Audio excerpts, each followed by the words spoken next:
1685년 프랑스 베르사유 궁전. 루이 14세의 황금시대입니다. 유럽의 귀족들이 모여 있습니다. 영국, 독일, 스페인, 러시아. 하지만 이들은 모두 프랑스어로 말합니다. 왜일까요? 프랑스가 가장 강한 나라여서? 맞습니다. 하지만 그것만은 아닙니다. 프랑스어는 이미 논리의 언어, 외교의 언어로 불리고 있었습니다.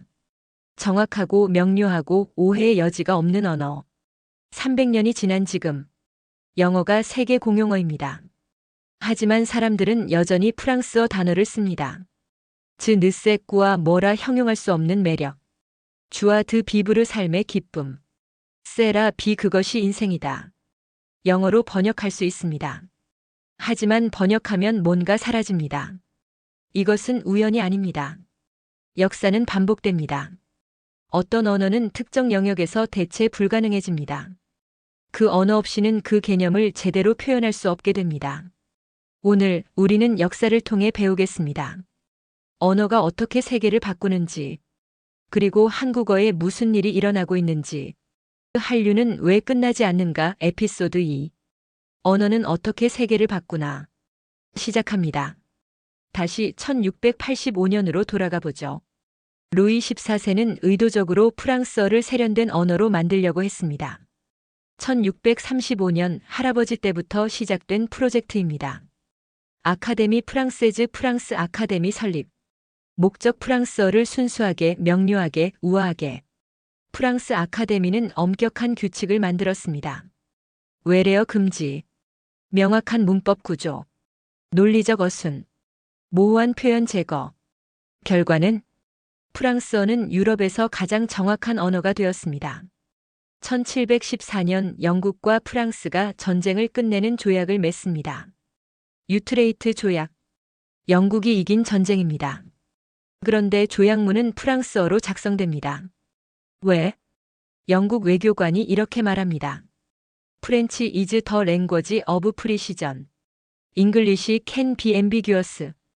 In diplomacy, we need clarity. French provides that. 프랑스어는 정밀함의 언어다. 영어는 모호할 수 있다. 외교에서는 명확함이 필요하다. 프랑스어가 그것을 제공한다. 이후 200년 동안 프랑스어는 유럽의 공용어가 됩니다. 러시아 차르는 프랑스어로 교육받습니다. 독일 귀족은 프랑스어로 편지를 씁니다. 이탈리아 오페라 가수는 프랑스어로 노래합니다. 1815년 나폴레옹 전쟁 후 빈 회의. 참가국 영국, 프러시아, 러시아, 오스트리아, 프랑스. 사용 언어 프랑스어. 1919년 제1차 세계대전 후 베르사유 조약. 참가국 27개국. 사용 언어 여전히 프랑스어. 영어가 비로소 공식 언어로 추가됩니다. 20세기 중반 미국이 초강대국이 됩니다. 영어가 세계 공용어가 됩니다. 프랑스어는 밀려납니다. 끝일까요? 아닙니다. 2024년 영어권 사람들은 여전히 프랑스어를 씁니다. 특정 맥락에서 레스토랑 메뉴 알라 카르트, 오데브르, 봉 아페티, 패션 오뜨 꾸띠르, 쉬크, 아방가르드, 예술 흐너성스, 레종 데뜨흐, 데자비. 그리고 가장 흥미로운 것, 감정과 분위기를 표현할 때 즈느세꾸와 뭐라 형용할 수 없는 그 무엇. 주아드 비브르 삶에 대한 기쁨과 열정. 앙위 깊은 권태와 무료함. 라포르 사람 간의 특별한 교감. 사부아르 페르 상황을 다루는 우아한 능력. 영어 번역. 어서턴 섬식 약하다. 조이 어브 리빙 평범하다. 보덤 깊이가 없다. 커넥션 특별함이 없다. 노하우 우아함이 없다. 소피 영국 패션 에디터 42세. When I say someone has the 느세꾸와 I mean something very specific. It's elegance, mystery, and 참 combined. 어서턴 섬싱 다진 capture it. I need the French phrase. 소피는 런던의 패션 에디터입니다. 프랑스어를 유창하게 구사하지 못합니다. 하지만 즈 느세꾸와는 씁니다. 왜? 영어에 그 개념이 없기 때문입니다. 이것이 프랑스어가 살아남은 방법입니다. 세계 공용어가 되려 하지 않았습니다. 대신 특정 영역에서 대체 불가능해졌습니다. 세련, 예술, 미묘한 감정. 이 영역에서는 여전히 프랑스어가 최고입니다. 영어권 사람들도 인정합니다. 그래서 프랑스어 단어를 그대로 씁니다. 옥스퍼드 잉글리시 딕셔너리에 등재된 프랑스어 차용어. 약 3만 개. 전체 영어 단어의 약 29%. 그중 상당수는 번역 불가능으로 분류됩니다. 영어에 정확히 대응하는 단어가 없는 것들. 프랑스어는 300년 전 선택을 했습니다. 논리의 언어가 되기로. 그 선택이 오늘까지 프랑스어를 살아있게 만들었습니다. 비록 세계 공용어는 아니지만 특정 영역의 필수 언어로 남아 있습니다. 이제 독일어 이야기를 해보겠습니다. 영어권 사람에게 물어보세요.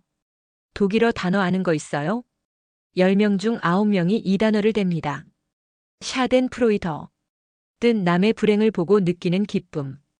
영어 번역 플레저 더라이브드 프롬 어너더 퍼선즈 미스포천. 보세요. 번역하는데 9개 단어가 필요합니다. 독일어는 1개 단어. 왜 영어에는 이 단어가 없을까요? 영어권 사람들은 이 감정을 느끼지 않아서? 아닙니다. 느낍니다. 단지 이름이 없었을 뿐입니다. 마크 미국 심리학자 38세. When I discovered Schadenfreude, it was like someone finally named the thing I've been feeling but couldn't describe.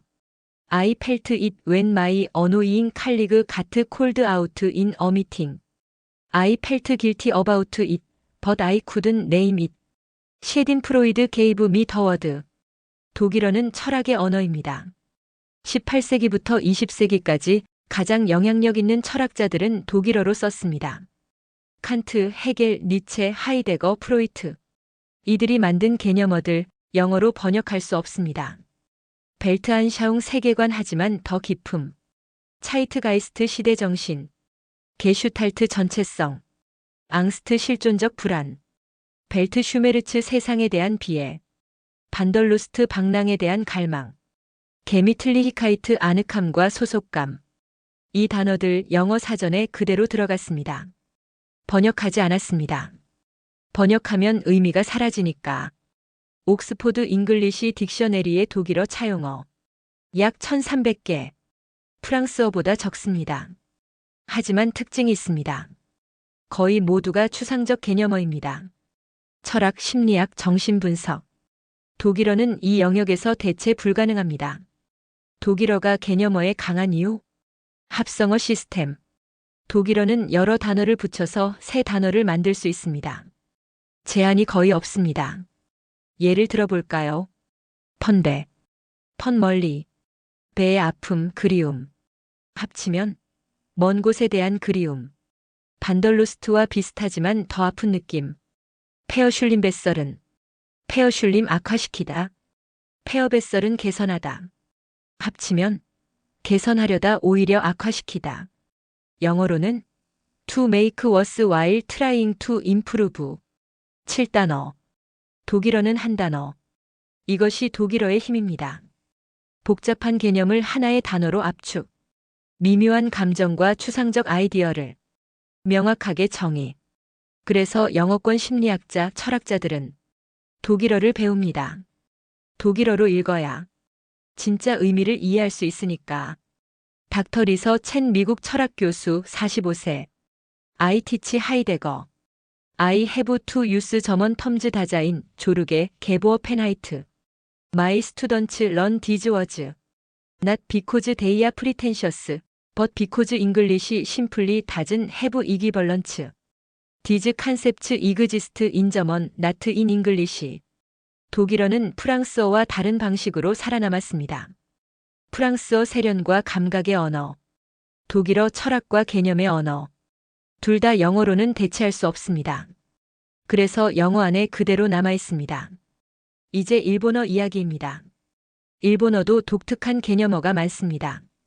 와비사비 불완전함의 아름다움. 모노노 아와레 사물의 애잔함. 이키가이 삶의 이유. 코모레비 나뭇잎 사이로 새어드는 햇빛. 찐도쿠 책을 사놓고 읽지 않는 것. 아름답죠? 심오합니다. 그런데 질문 하나. 여러분, 이 단어들을 실제로 쓰시나요?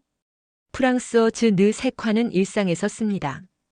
독일어 셰딘프로이드도 씁니다. 하지만 와비사비는 알고는 있지만 쓰지는 않습니다. 왜일까요? 답은 간단합니다. 접근성. 프랑스어와 독일어는 알파벳 기반입니다. 영어 화자가 읽을 수 있습니다. 발음은 어렵지만 글자는 알아봅니다.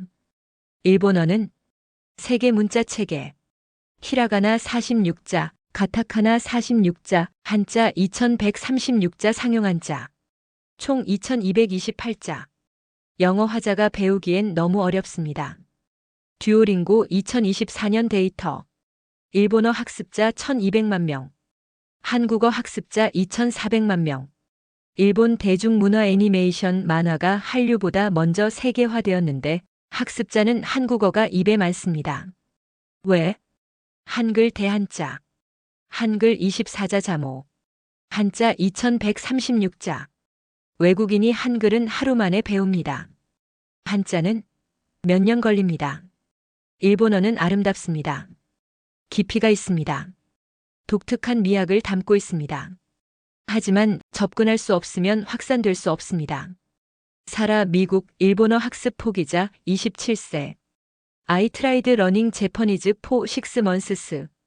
I love anime, I love the culture. But the writing system. I spent more time memorizing characters than actually learning the language. Eventually I gave up. With Korean, I learned 한글 in one day, and then I could focus on the actual language. 일본어는 보완제가 되지 못했습니다. 프랑스어처럼 일상에 스며들지 못했고 독일어처럼 학문 영역을 장악하지 못했습니다. 이유는 하나. 너무 어려웠습니다. 아무리 좋은 개념이어도 아무리 아름다운 단어여도 사람들이 접근할 수 없으면 쓰이지 않습니다. 일본어가 우리에게 가르쳐주는 것. 보완제가 되려면 1. 독특함 2. 대체 불가능성 그리고 3. 접근성. 이 세 가지가 모두 필요합니다. 오늘 우리는 세 가지 언어를 살펴봤습니다. 프랑스어 세련과 감정의 언어, 300년간 유럽 공용어, 지금도 특정 영역 장악, 즈느 색화, 주아드 비브르, 독일어 철학과 개념의 언어, 추상적 아이디어의 언어, 학문 영역에서 대체 불가, 샤덴프로이더 차이트가이스트, 일본어 아름다운 고립, 깊이와 미학 있음, 하지만 접근성 부족, 확산 실패, 패턴이 보입니다. 보완제가 되는 언어의 세 가지 조건. 첫째, 특정 영역의 우월성. 그 언어가 다른 언어보다 명백히 잘하는 영역이 있어야 합니다. 둘째, 번역 불가능성. 번역하면 뭔가 사라지는 단어들이 있어야 합니다. 셋째, 접근성. 사람들이 배울 수 있어야 합니다. 자, 이제 질문입니다. 한국어는 이 세 가지를 충족하는가? 우월성 감정 표현에서 번역 불가능성 그립다 서운하다는 접근성 한글은 답은 예스입니다. 그리고 그것이 지금 벌어지고 있는 일입니다. 다음 에피소드 그립다의 7가지 얼굴. 한국어가 정말 감정 표현에서 우월한가? 구조적 증거를 살펴보겠습니다. 왜 미스는 1개인데 한국어는 7개인가? 왜 괜찮아요는 7가지 의미를 가지는가? 왜 보고 싶어 한다고요는 8개 층위를 만드는가? 언어학자들도 논란. 한국어 감정 체계의 비밀. 에피소드 3에서 밝힙니다. 한류는 왜 끝나지 않는가? 에피소드 2 언어는 어떻게 세계를 바꾸나였습니다.